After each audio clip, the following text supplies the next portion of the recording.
Okay, so thank you all for joining us today. My name is Katie Galan. I am the Director of Education and Community Engagement for BBB Serving Texas. Hi, Vanessa from Corpus Christi. Me too, yay. So we service our BBB Heart of Texas. We service 105 counties throughout the state. We are the third largest BBB in the system, and we cover just about half of Texas. So we've got, of course, our hub, which is in Austin, Central Texas, and then we have 6 other regional offices. So Coastal Bend, which is where I am. I'm based in Corpus Christi, which also includes Victoria for us. We've got San Antonio and Laredo, Bryan College Station, Waco, Fort Worth, and the Permian Basin, Midland, Odessa. So really glad to have you guys on today. And as we're going, oh, another Corpus Christi. Hi, Jeanette. Um, as we're going, if you guys don't mind, if you're just hopping on, putting in the chat like people are doing now, where you're logging in from, what your business is, if you're BBB accredited, we just like to see that information. But I do want to go ahead and jump in because we are very likely going to go all the way to 2 o'clock. But I want to remind you guys that we do these webinars every single month, always typically the last Thursday of the month, 1 to 2, as you know, of no charge to you, no cost. But we try to keep these webinars related to something that is very relevant to a small business owner and things that are really tangible that you can go and use right away. So we're going to do ours today, of course, with AI and Teri Moten, our great friend of BBB. But I want to remind you, next month's webinar is going to be with Laura Estrada, who is from Lyft Fund, and we're going to talk about business credit and the different ways that are maybe not so traditional that you can build your credit and that you can find funding. So that's going to be another really, really important webinar. Check your inbox in the next probably week or so. You'll probably be getting some information on that. But today we are going to be speaking with Teri Moten, who is an AI officer, chief AI officer. Now, Teri is a great friend, like I mentioned, of BBB, great resource for us. We have had her on multiple times, and I know that AI is one of those things that we all, we're all getting really familiar with. We are probably, some of us, using it maybe even daily. And so you're probably thinking, what all am I going to get from this? But I guarantee you are going to walk away with things that you did not know before and that you can use today. And that's really why Teri is such a great person to present on this. So with that, I want to hand it over to her and get going. And also just want to remind you guys, this is being recorded and it will be sent to your inbox probably in the next day or two. So take it away, Teri. Thank you, Katie. Well, welcome everyone. Thank you for joining us. And Katie is right on point when she says it's going to go up to 2 o'clock. Usually I'm trying to scramble and ask for 2 or 3 minutes past the time, but I'll try to hold to exactly 2 o'clock. What I want to do today is I am going to promise you, you are going to hear some things most likely you haven't kind of heard before. I am always wanting to make sure that AI is absolutely real and implementable for the non-tech business professional. I tell people I'm the most non-tech AI strategist and trainer you'll ever come across. I don't come from a tech background. I've got 25 years of sales, entrepreneurship, leadership, marketing, and that's the lens I look through AI with. So it's just like you as business owners. Let me go ahead and share my screen. Also, as I'm getting everything pulled up, for those who have not attended any of my trainings before, one of the things you'll find is it is very interactive. Now, even though you're not able to come off mute, I'm going to be asking you some things. If you would please kind of participate in the chat, that would be great. And I am also, again, ask questions in the moment. I don't want you to have to wait until the end. If you see a question, and both Katie and myself will kind of keep an eye on the chat. I don't know if we've got, oh, we do have, I'm sorry, we have a Q&A. So if you have a question that comes up, ask it in the moment, put it in the Q&A. I'll keep an eye, both Katie and I will keep an eye on the Q&A so we can get those questions answered. You do not have to wait to the end. Also, before I get started, you'll see this QR code. If you've got the ability to go ahead and grab it now, grab it. It is a resource guide that I designed specifically for the training information I'm going over today, and it goes into a lot more detail of some things that you're going to want to have. So especially if you might have to jump off before 2 o'clock, go ahead and grab it now. It's also going to be at the end as well. I'll have it at the end, but for those who are on, I wanted you to get a chance to go ahead and grab it. So let's jump on into AI in 2026. What really matters. Again, Katie covered a little bit about me. I'm not going to go into a lot of detail. Like I said, I am just like you. I am looking at AI on how it can affect, how it can enhance, and how it can help the that non-technical business professional, whether a business owner, career professional, you name it. So I do have a Chief AI Officer certification. It was not just some, weekend type of a certification. It is a true, MBA style with a capstone. But what it means for you is I am in AI day in, day out. This is my business. This is what I do. And I'm here to make it simple and implementable for you. The last thing is probably the most important bullet point on this entire page, the last one here. I know a lot of you are joining in from kind of all over Texas, a lot in Corpus and South Texas, Austin area. And I do a lot all through Texas. But if I'm ever in your area and we're like getting together, I promise you, I'm going to ask you to meet me at the best Thai place in the town. And a little tidbit here, don't let anybody ever tell you, I grew up in the country, I'm a country girl, we had cows. I'm definitely afraid of cows at 53 years old. Just because cows will jump over a fence to come after a child that is teasing it. So don't let anybody tell you that they won't. Okay, so let's jump in. One of the things we're going to start with is some foundational AI habits that I want to make sure you know.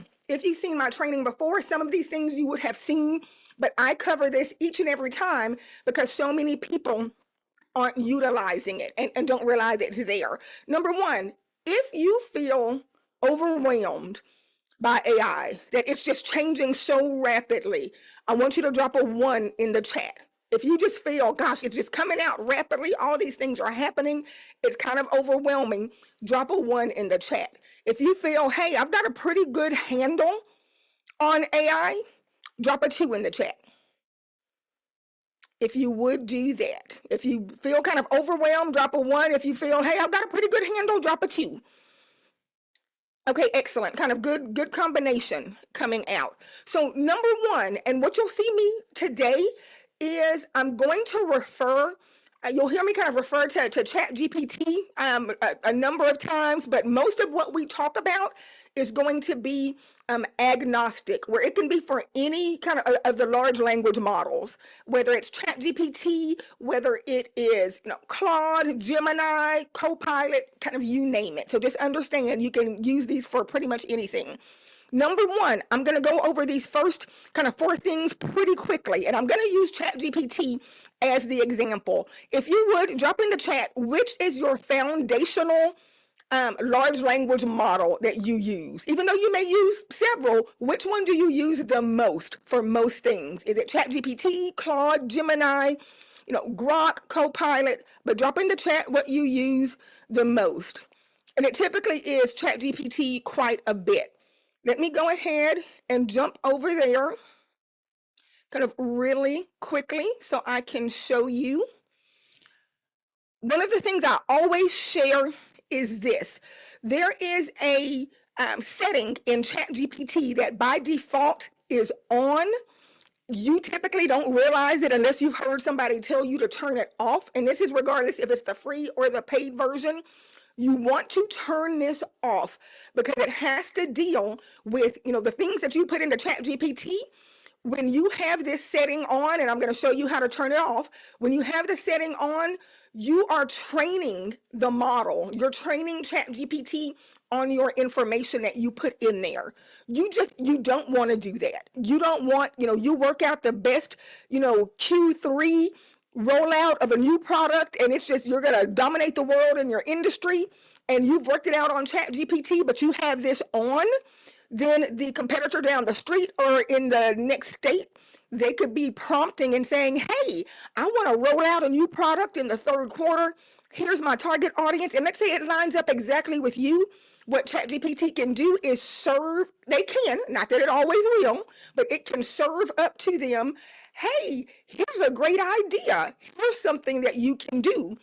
And it's the same idea that you worked out with ChatGPT. Again, because you didn't turn that, toggle that off. And so what you do is to toggle it off, you're going to go to your profile, because you're trying to go to your settings. So you go to your profile, you go to your settings. From there, you're going to scroll down. And my guess is, even if you're using ChatGPT, a lot of you haven't been in your settings yet. You're going to scroll down to data controls. Data controls. The very top thing you're going to see is improve the model for everyone. You need to turn it off. Turn that off. And you can do it whether it's on your laptop or on your mobile device. If you have ChatGPT downloaded on your phone, if you turn it off on one of them, it'll affect it, it'll take care of it anywhere you log into ChatGPT on, but turn that off. Second thing, really quickly, I'm going to tell you while you're here is, if you have not, how many of you have been to the personalization tab in ChatGPT? Personalization. Drop a 1 in the chat if you've personalized in the tab, in the settings, personalized ChatGPT and given it some training instructions. Drop a 2 in the chat if you have not done that. If you have not been to the personalization tab and done some of the, set up some things, set up some instructions for ChatGPT. Okay, so just really quickly, I'm not going to spend a lot of time on this at all, because you can come back to it. Number one, what most people don't realize is you can set, I think most are using ChatGPT, you can set a personality for ChatGPT. And you do it here, base, style, and tone. Like I selected candid, you can be friendly, professional, whatever, but you want to set a personality. You can give characteristics. Do you want it to be warm? Do you want it to have a lot of emojis? And this is how it communicates with you when it gives you information. This is one of the most important things you need to do. This is starting to train ChatGPT. And it's not, again, I said this is agnostic. So these concepts are used throughout the large language models. What you've got to do is, if you're using something else, you need to go to that model and ask, number one, how do I turn off my information from training the model? How do I turn off my information, or how do I stop my information from training the model? And it'll walk you through, for that platform, how you stop, again, the model being trained with your information. The second thing you want to ask is, how do I set up custom instructions for this model? So if you're in Claude, if you use Claude or Gemini, again, how do I go to that platform and say, how do I set up custom instructions for Gemini? Because all of them, you've got the ability to start putting custom instructions, things that you always want that model to remember when it's providing you information. So for example, a couple of things I have here, you see, always provide the best possible guidance, even if it challenges my perspective. Keep responses clear, structured, blah, blah, blah, blah, blah. So those are some things you really want to do. The last thing, and feel free to take a screenshot of it, because I don't think I included it in the resource guide. This last little couple of sentences down here that says double check and fact check.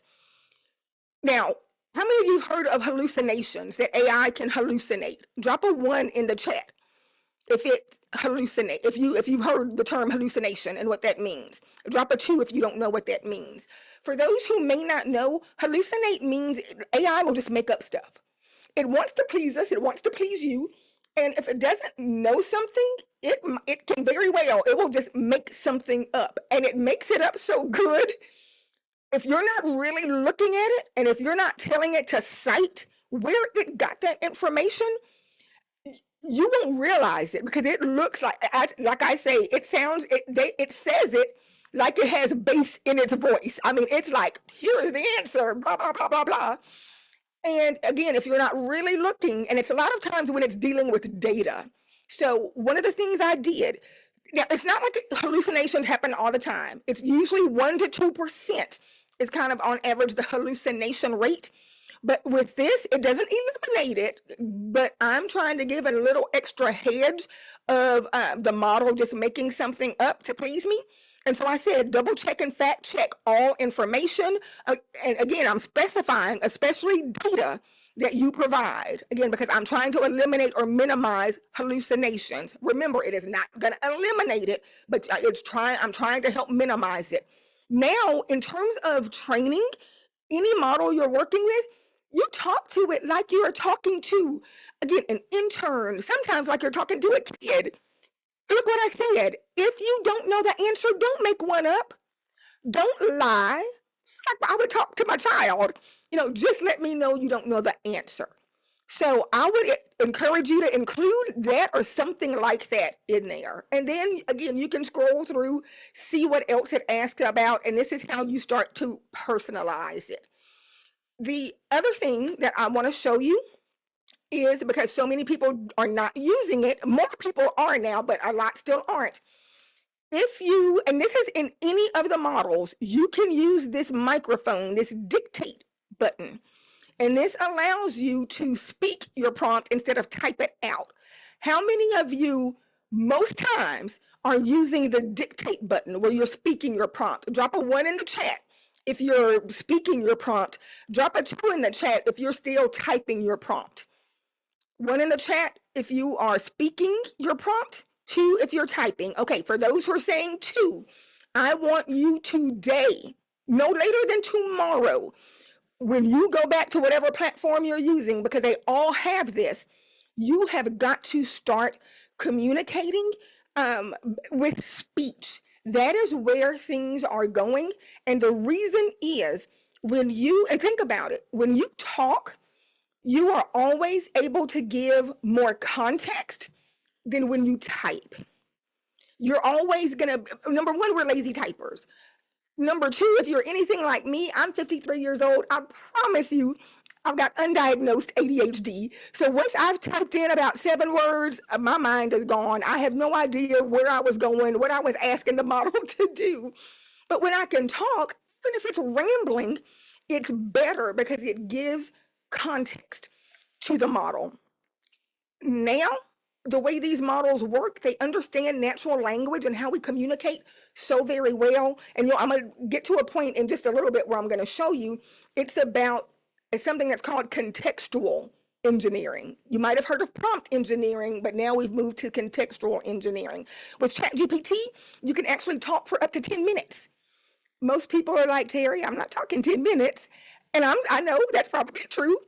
But you'll see as you start kind of verbalizing your prompt and what you're wanting it to do and being able to give background and context, you'll easily start speaking, 2, 3, 4 minutes. You don't have to speak the Queen's English. If you are rambling, that's okay. I tell mine all the time, and you'll hear me call her Rochelle. I've named mine Rochelle.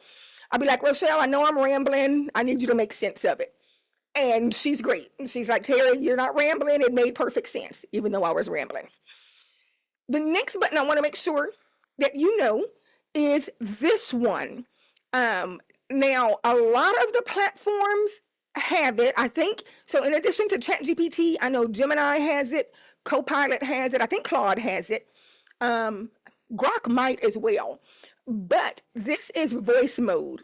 If you have used voice mode where ChatGPT is physically talking back and forth with you, kind of like Siri, but ChatGPT or whatever model you're using is talking back and forth with you, drop a 1 in the chat if you have used voice mode. If you have not, drop a 2 in the chat. Drop a 2 in the chat if you have not. For those who have not, that's also on your to-do list for today or tomorrow. I want you to utilize this. It is great, and I'm going to tell you where it's great.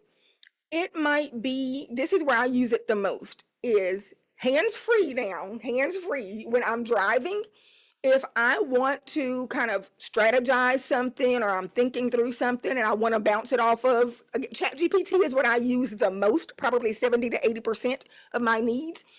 Then I'll turn on this voice mode and I can have a back and forth conversation.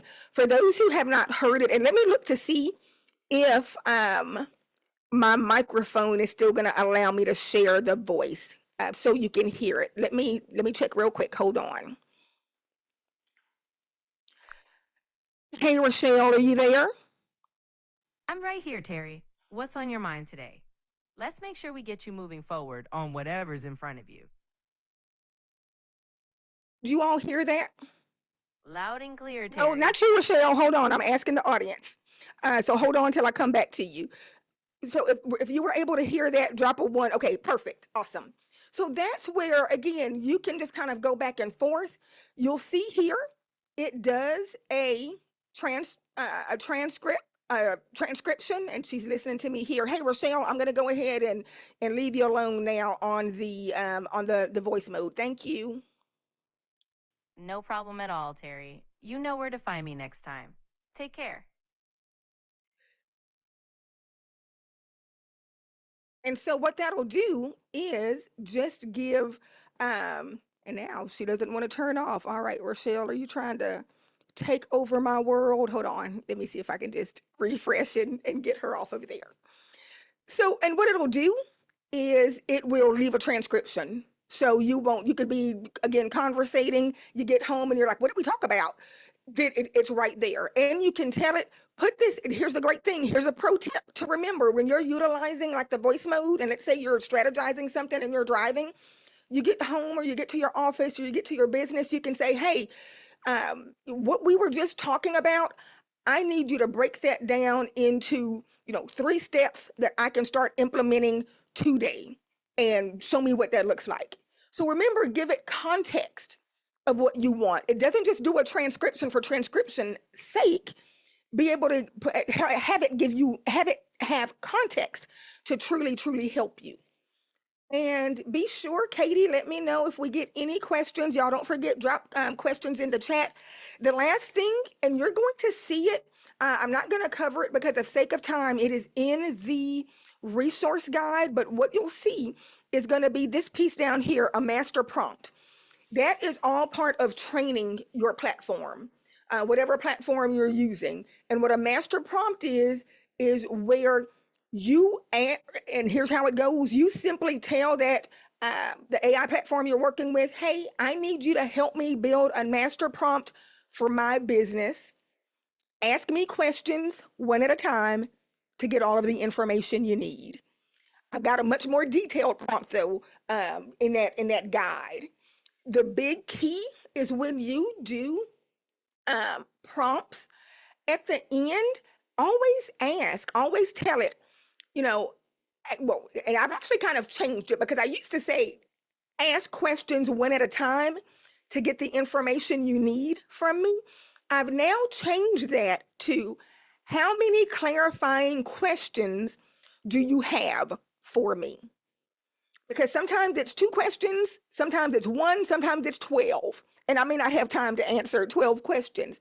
But at the end of your prompts, ask it. And if you're doing that now, drop a 1 in the chat. If you tell, when you do a prompt, if you say, ask clarifying questions or ask me questions, drop a 1 in the chat if you're already doing that. Drop a 2 in the chat if you have not done that before. If you have not done that before. So that's something else I want you to start doing. Reason being is you want to have a dialogue with your AI platform. And the way it has a dialogue with you, not just, from the voice mode that we just saw, it has a dialogue when it gets to ask you questions about what you want it to do for you. You get an infinitely better outcome when you allow it to ask you questions. So start doing that as well at the end of your prompts, and you will be surprised at how well it goes. Again, ask, how many clarifying questions do you have, to ask me, about what I've just asked you to do. And depending on how many it has, then you can tell it, okay, go ahead and ask all 3 questions, or you can say, I only have time to answer the top 2 questions you need out of the 12 you want to ask me. Remember, you are communicating with it like you do a person. We've got to get out of that just kind of basic general and generic communication. It really is like it is a person, and we give a person details. When you have an employee, When you got an intern, if it's your spouse, you've got to give them detail. Your kids, you got to give them details, or you're not going to get what you want. So the next thing we're going to jump into is kind of what's actually changing in AI. So number one, it's becoming more conversational. And that's what I was sharing with you with the dictation and with the voice mode. You want to, as much as possible, try to have that conversation with it. It helps you think and not just write. I'm going to show you in just a little bit where, AI is actually, this is in my opinion, AI is on a spectrum. And I'll get into this in just a second, but we've got to get from having it just write emails, just doing social media captions, just doing basic things, just summarizing a PDF or some information, to really helping do strategic thinking.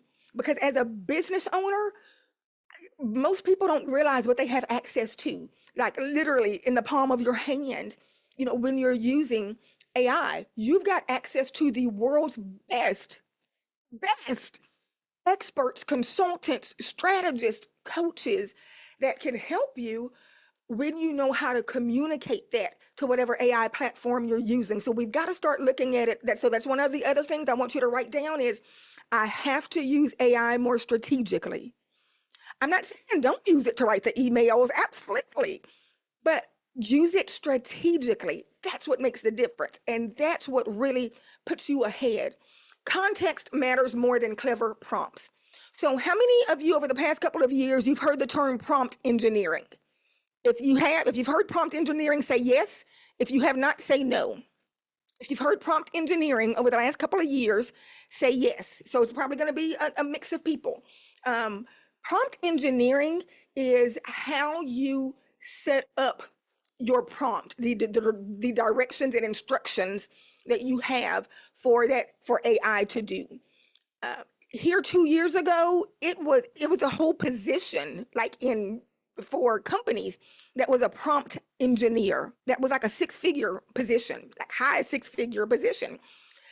And it was, again, what it boils down to is giving the right like structure to what you are asking your AI to do for you. So, and there's 10, literally, I mean, there's like 1,000 different ways to structure a prompt. Where you give your AI a role. Okay, oh, you're the, a marketing, the best marketing strategist that understands copyright for social media. You give it a role, you give it what you want it to do, you kind of give it the context, and you give it an output. I want you to produce 5 Facebook posts for the month of March or whatever. But that's what like prompting is. We've now moved to what's called 2 different things. It's called contextual engineering. Contextual engineering. Context matters more than just how you structure your prompt. That's why even if you do the voice mode, the dictation, and even if you're just rambling about what you want it to do, what you're asking your AI to do, that is better times than you putting the prompt in the right way, like the right sentence structure type of a thing. So give it context. And sometimes, especially if you're not used to giving it the right amount of the right context, and if you're just now starting to use if you're just now starting to use the dictation, it may feel kind of strange, but overgive information in terms of what you're wanting it to do. Really spell out what you're wanting. The third area, so there's prompt engineering, there's contextual engineering. Again, I'm giving it all of this information. There's a third area that is called intention engineering. That's a new area, and it matters so much because now you've got to give the intent of what did you really want to have happen when you gave it those instructions. If you are giving, and again, because most people use it for social media, if you're giving a prompt for it to do some social media post for you, say for Facebook, well, what is the outcome that you want? Don't just say, give me, 3 ideas for my social media post today. What's the outcome you want? Do you want people to click on your link? Do you want people to call you? Do you want to let people know you have an upcoming sale? What is it? Do you want it to, do you just want to have that post give give you leadership and authority in your industry and in your city? You've got to give it the intention. What do you want it to do? So make sure you understand that. You've got prompting, but now it is context and it's intention. More tools. There's what's coming out now. You've got 1,000 and well more than I mean it's thousands and thousands of tools, thousands and thousands of different types of automation. You cannot automate everything, so you've got to really look at what do you want to have automated within your business and what shouldn't be automated. The opportunity is not about bringing on every tool that comes out and every vendor that's throwing stuff at you. It is what truly can you use AI for in your business? Because whatever you use AI for, it's going to amplify it. Okay, well, Teri, what do you mean by that? Let's say you don't have a good process in something. And let's say you, in terms of into onboarding new clients, and let's say you don't really have a good, SOP, you don't have a good standard operating procedure, and you're like, oh, well, I'm going to use AI. It's going to just start automating things. Well, if you don't have a good process, AI is just going to make it a train wreck. You've got to have good processes. So be very careful because again, now you've got a ton of vendors that are out there selling all kind of things that may or may not be right for your business. So this, and I'm going to kind of skip over this, but it's don't chase every tool. Find one foundational model, one LLM that you really start to get to know and go deep with. I'm not saying don't use the others. You use the others for the special things that they do really, really well. All of them have strengths, but you need one foundational one that you used, 70 to 80% of the time at least. And because you want to go deep in that and really understand it, because that beats constant switching. And I'm going to tell you why it's so important is I'm going to pull up this little chart here. And what this is showing is feature updates that happen on average on a monthly basis and what happened in total of 2025. So feature updates in ChatGPT, Gemini, and Claude. And these are like major types of feature updates. On any given month, they have, on average 2 to 5, depending on the model, 2 to 5 feature updates. Last year, ChatGPT had about 40 updates, like pretty sizable feature updates. Gemini about 35, Claude about 20. This is why you want to find one that you use most of the time so you really get to know it because it's always updating features. Another pro tip is if you are using it on your phone, your mobile device, which I suggest you absolutely need to be doing that, you need to be updating your apps.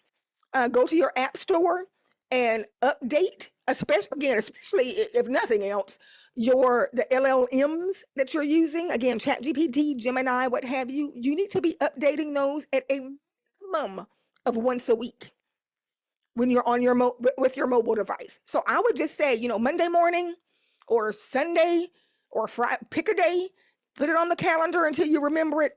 But you need to be going and updating because literally every couple of days, each of these LLMs have updates on the mobile side as well.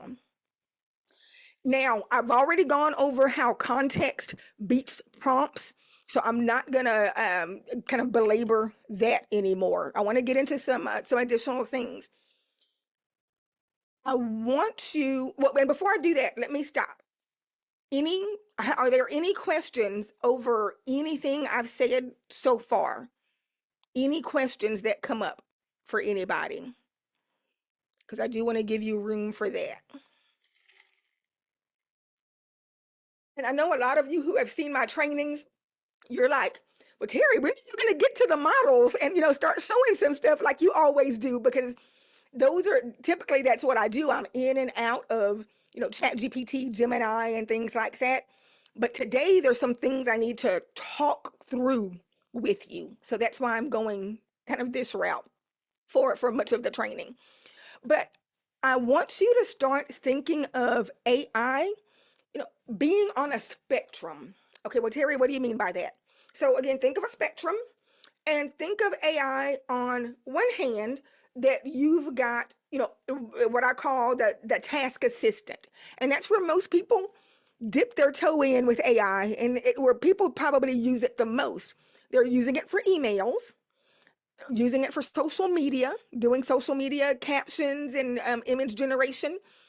Again, you might be uploading PDFs and asking it to summarize and things like that, but it's like what I call task assistant things. The other two areas that are in that spectrum are what people often don't realize is available. So that middle area is a coach. Remember I said earlier, AI can be, when you know how to use it, when you're prompting it properly and understanding and giving it the right context and intention. But when you have the mindset of what AI can do, in terms of being a coach, let me ask you this. Somebody drop in the chat, or any of you all, drop in the chat an area of business, and I'm gonna give you two different things. An area of business that you're like, man, I just don't feel strong on, that you would like some additional coaching.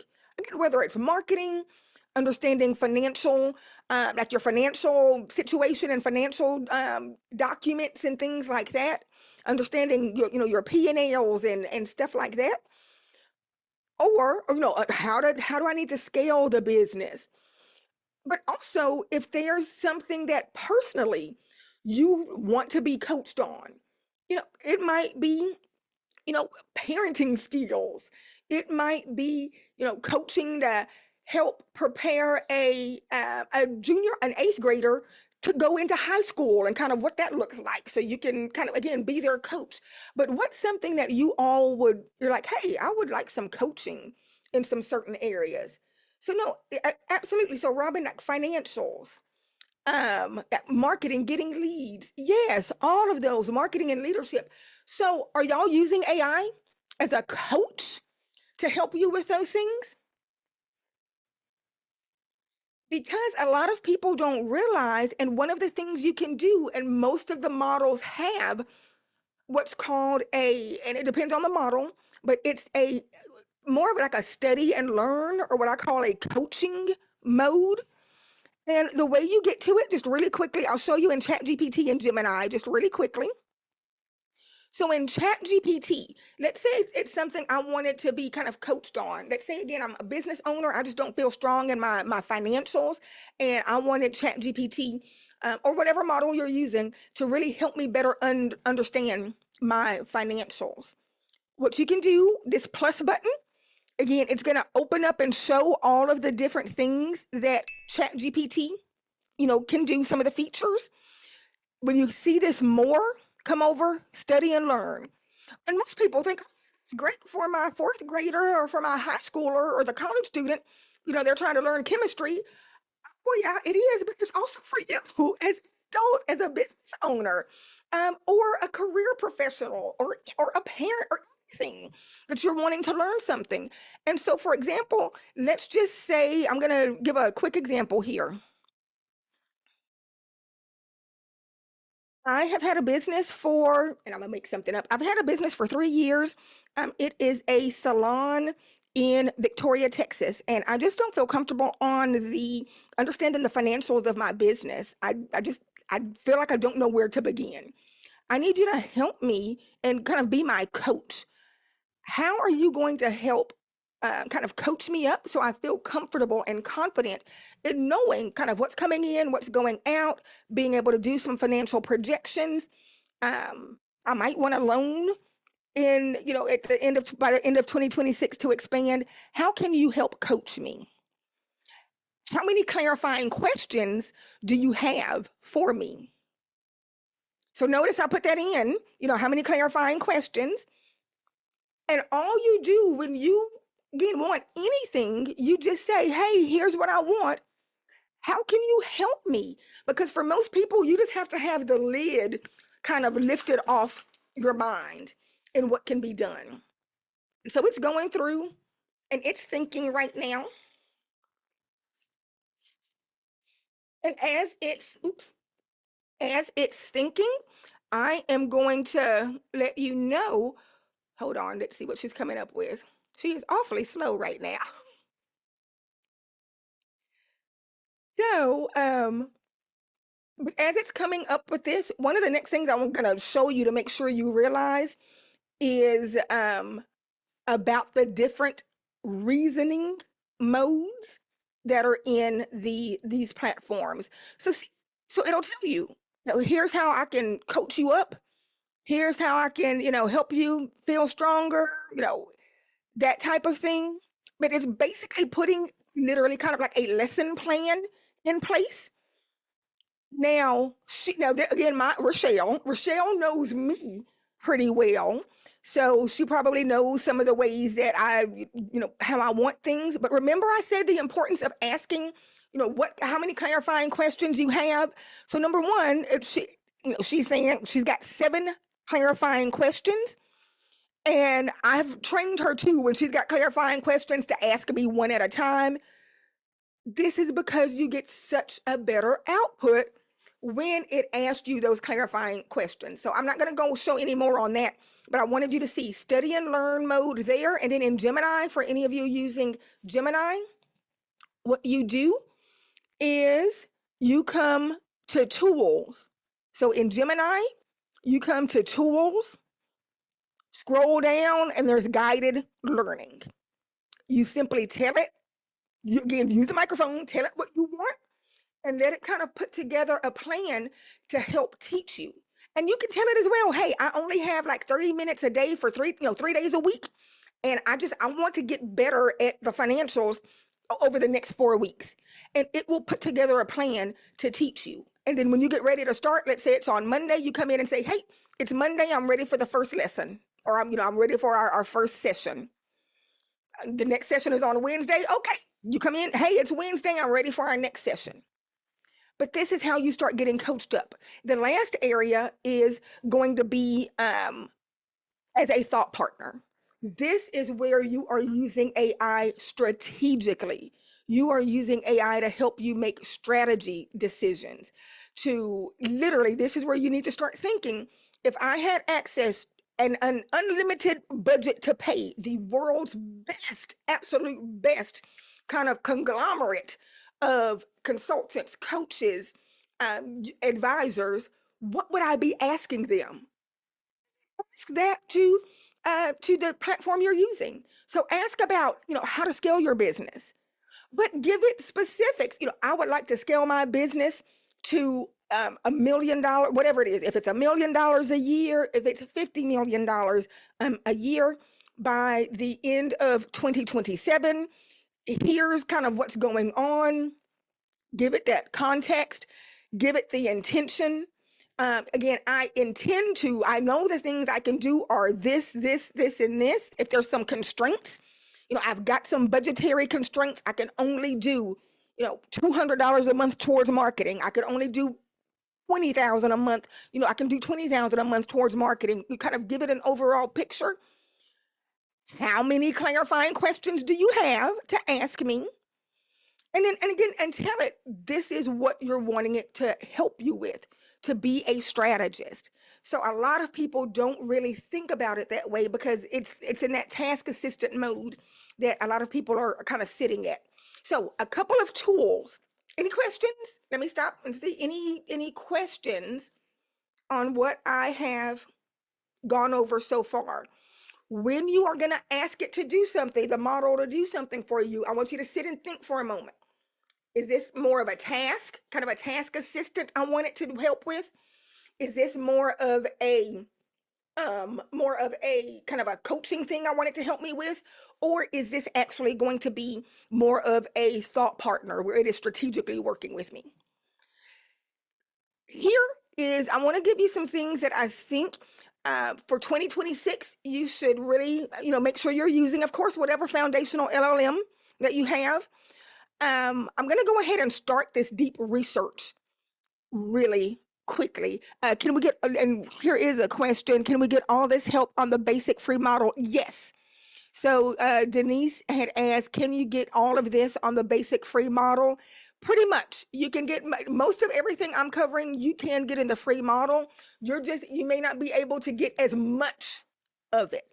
But yes, all of that is in the free model that you can use. Let me quickly jump into deep research because I wanted to pull an example, and it may take a minute or two, or may take a couple of minutes. So what I want from you all is, if you've used deep research and you've actually, because if you've done it, you had to like check it off.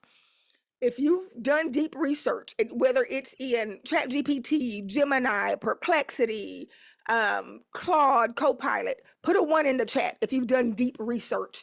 If you're like, Teri, no, I don't know what that is, drop a 2. If you've done deep research, okay, a number of people have said 2. All right, this right here, this, if nothing else, was worth you coming today. Deep research is when you're wanting information that, again, you're not just asking kind of a basic question. You're wanting some really, really detailed information that is going to go out. That model is going to go out and scour, like literally scour everywhere for. That's why you don't get the answer in 10 seconds like you do normally. It normally takes several minutes to pull. But here's how deep research can help a business owner, and this is why you want to make sure you grab that. And I'll have the QR code at the end again, but you want to grab that resource guide because I talk about deep research in there. With deep research, it is amazing for competitive analysis. Want to know what your competitors are doing better than you, or what your competitors are doing like worse than you, where you can come in and grab market share because they're not fulfilling on certain areas that the public believes they should fulfill on. Deep research. You want to understand what industry trends in 2026 and 2027 are going to positively or negatively affect your industry and affect your target audience, and how you can capitalize on those trends. Deep research. You want to understand the psychographics, and write this term down. Psycho, like Marvin Bates, not Marvin, like what's his name? Bates. You know who I'm talking about, the psycho guy, Norman Bates. So psychographics. Psychographics is something most business owners don't know to use, and it's in marketing. It is, what is your target audience? What are they thinking? What are they feeling? What is keeping them up at night when they're making the decision that they need to purchase, like your product or service? And they may not even know, they don't even know you exist, but you need to be speaking directly to them, especially in like social media and in content. And so what I'm going to do is, and that's just a couple of surface areas. Somebody, or you all, drop in the chat, because I'm going to do a deep research, a quick one for one of you. I want you to put in, if you want to have yours considered, and I'll just let Katie, I'll have you just pull somebody's who wants to be considered. All I need is your name, your business name, the city you're located, and your target audience. Just take the first one that comes up. Okay. Business name, city you're located, and target audience. Target customer or client. McGee Law Firm, Fort Worth, seniors. All right. And it's McGee. Okay, MC. And I'm writing it down because okay. So let me do this. I am. All right. And so I'm going to do now I prefer deep research to be done in Gemini. Think about Gemini. Gemini is a Google product. You can do it on the free version. In Google and in ChatGPT, on the free version, you get 5 deep researches per month. 5 per month. I prefer Gemini because, again, it's a Google product. And what does Google have? Information, a ton of information. You typically get a better deep research. So I'm going to do this. You have to activate it, whether you're in Gemini or ChatGPT. And the way you activate it is you come to tools, come down, you see deep research, and you turn that on. And I'm going to go ahead and ask, and I'm going to look at the trends that are affecting the senior market in 2026 and 2027, and how you can capitalize on, no, actually, you know what? I'm going to look at the psychographics, because that's something that typically you don't see. I need you to do deep research on McGee, and it's MCGE law firm in Fort Worth, Texas. And their target audience they're really wanting to expand and grow is going to be the senior market. What I need you to do is tell me, we're looking at the psychographics of that market, especially the psychographics in Texas and specifically around the DFW Metroplex area. What are seniors when they need legal services? And let's narrow it down to estate planning. What are seniors thinking about? What's keeping them up at night? What do they have anxiety about when they are thinking about estate planning? When they are trying to determine what firm they're going with, what are the questions they have in their mind that they don't even know how to verbalize? But if they hear those questions being answered, it will make them want to go with that law firm above everybody else. Lastly, give me, in terms of seniors, show me kind of the psychographics of seniors who are very affluent, seniors who are middle class, and of seniors who may not have a lot at all in assets, but they want to have kind of planning and end of life planning done to make sure they're not leaving a mess for their for children. Again, even if it's not, they don't have a lot of assets, they just want things to be buttoned up.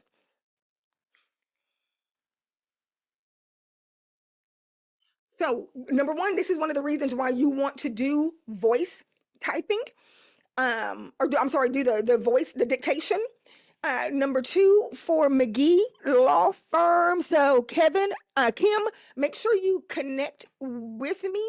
And before we go to is I'll drop my email in the chat, because I'll send this over to you. When you're doing deep research, one of the things, and I hope, because with Gemini, what you'll see is you have to kind of scroll down and you've got to click start research. So don't just think because you did the prompt that, okay, it's going to be pulling and you can run to lunch and come back and it's done, because it's not going to be done. What it's doing right now is it is going to show you what it's working on. This isn't the deep research. It's telling you what it's doing. I'm initiating a comprehensive analysis. I'm beginning to synthesize information. This is what deep research is great at, is synthesizing information and giving it back to you in a manner that benefits you and your business. Now, you see these are already the sites, the websites online that it's gone to. Now, again, it's telling more of what it's working on, thinking through the next phase of my investigation, more websites that it's gone through. You would have to have a research team or a research intern, and they would never be able to come up with this information as quick as you're going to get it here within the next few minutes.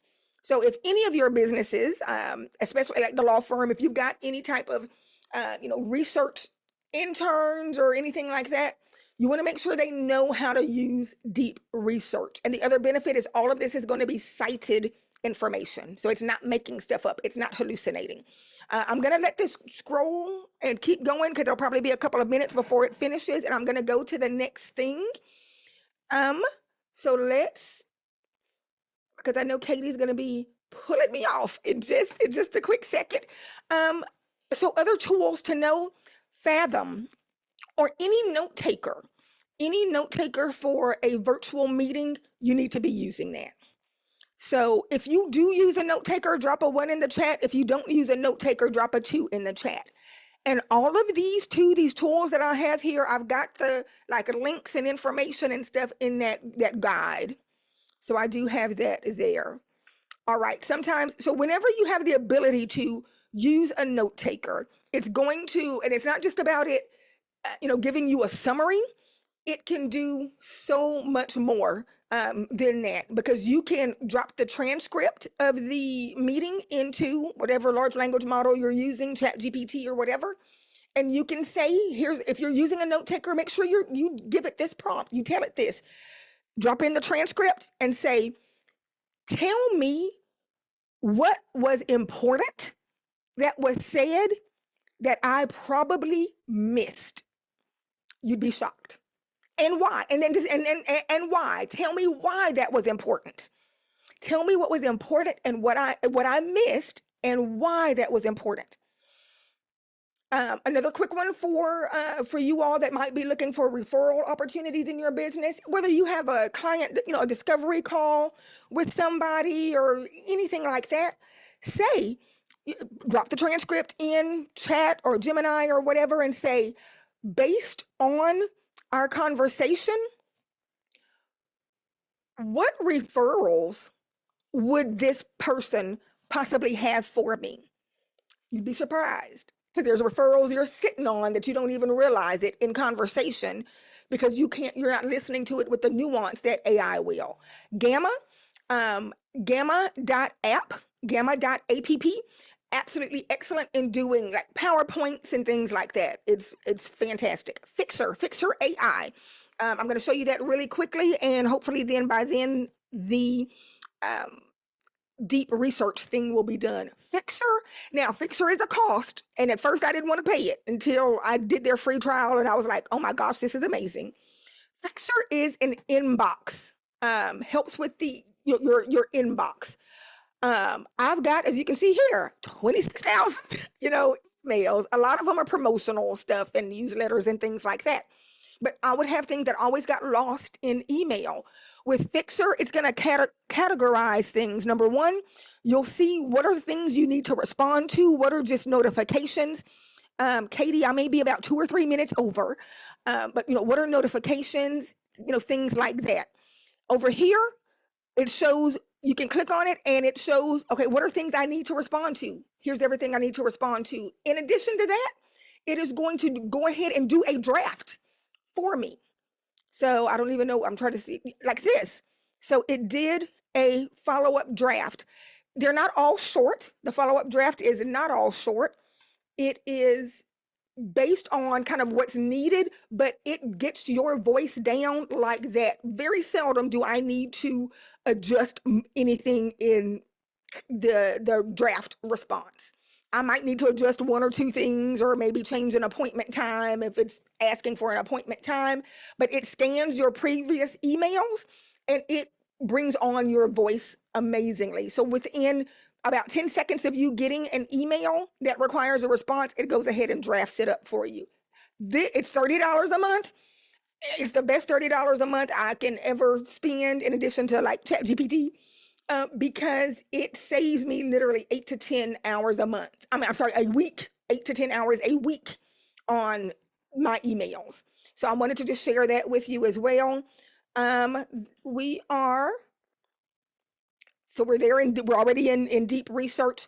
Let me check on deep research really quickly to see if it has finished. Yes, so it is finished. What I'm going to do, so you all can see it better, I'm going to export it to Google Docs. And I'm just going to show you. Let me make it a little bit bigger. I'm not going to go through every single piece at all. And I apologize in advance. You're probably going to get vertigo as I'm going through it. But with deep research, number one, it is 12. You normally get, depending on what you're asking for, you normally get 10 to 20 pages. But now it is giving kind of an update on information that I asked it to do, and I wanted it to look at the DFW Metroplex, and I'm again specifically looking at the psychographics, and this is so the McGee Law Firm can go back and in social media or content speak specifically to what's keeping seniors up at night. And so you've got this information here, And again, I'll send this to you. Just make sure to kind of connect with me. But this is the information you get when you are, if you're not doing psychographics and you're not using deep research for the psychographics in your business, you have got to, right there is where you want to start using it. Last thing is, I want to make sure, and I'm going to briefly cover it. It is much more detailed um, in the guide that I have.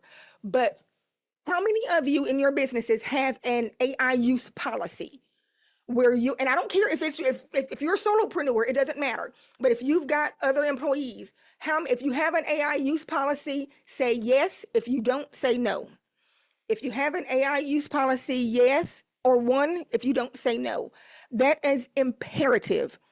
If you do not have that in place, I am telling you, you need to have it in place by the end of Q2, no later than Q3, and Q3 is too late. But you need to have an AI use policy that talks about and lets employees know. And even if, again, if you're a solopreneur, it is saying, here's the approved tools, AI tools you can use, what data should not be entered. Because I tell you, if you don't have a use policy in place, your employees are using it. You're using it. And if you don't have a policy in place, for sure your employees are using it, and you don't know what they're uploading. They could be uploading client information, financial information, like sales information, product information, not maliciously, but because they want AI to help them. So you need to let them know what shouldn't be entered. When should a human review something that was done on AI? You've got to put those expectations in. You've got to talk to them about what's the expectation on fact checking information. Okay, if you're using AI, great. You need to fact check it. And here's how you fact check it. And you need to just have a clear accountability for all use. Again, make sure you grab what I'm going to do is go ahead and go to the QR codes. This orange one for sure. If you don't do anything else, you want the orange one. That's the workshop resource guide. And again, you'll also get this in the replay. So if you need to scan it there, that's fine. But this is the workshop resource guide. You want that. The other one would love for you to have. This is just to connect with me. I share a lot on social media, tips, strategies, different things that you can do with AI. And this is how you can connect with me there. Whether it's social media, it's got my email information, that type of thing. And I'm just going to put in my email address. And Katie, you can go ahead and whenever you're ready to take it back over, I'm dropping my email address, problemsolver.com. If anybody And has any questions, I know we're a couple minutes over, but if you're still here, I would love if you guys have any questions for us to be able to take advantage of the time that we have Teri here live. So if y'all have anything, please feel free to put it there in the chat. If you prefer, I can make it so that you can speak, but the chat should suffice, I think. I don't see anything yet. I'll just give it about another minute or so, but thank you so much, Teri. As always, Teri's one of my favorite people just in general. But she's such a great friend and such a great resource for us at BBB. And we will have her again later in the year, so stay tuned for that. Um, thank you, Kim and Donald.